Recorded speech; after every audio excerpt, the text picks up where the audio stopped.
Alams na, meron na ulit tayong native chicken pampares dito sa Atag na Bayag.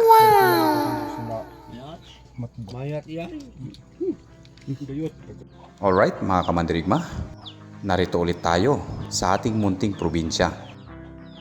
At tulad ng ating nakasanayan, ang mga ulam ay pwedeng ma-harvest sa ating mga paligid lamang. Wow! Basta importante, ito'y iyong sariling alaga at hindi pagmamay-ari ng iba.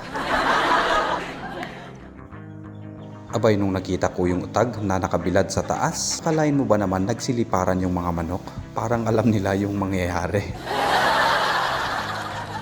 Pinikpikan ang ating lulutuin, kaya hindi na natin ito pinadugo, kundi pinalo-palo ng konti hanggang sa mamuo yung dugo sa kanyang katawan bago ko ito sinunog. Hiniwa-hiwa bago inilagay sa isang lutuan. Pinagsama ko na yung utag at karni ng manok na native. Wala nang gisa-gisa yan. At nasa inyo po kung gusto nyong dagdagan ng sibuyas, bawang, o kung ano pang pampalasa dyan. Pero ang talagang nakasanayan namin bilang isang Cordilleran, lalo't hindi pa masyadong kilala yung sibuyas bawang sa aming lugar dati, ay asin, luya, ang karaniwang hinahalo.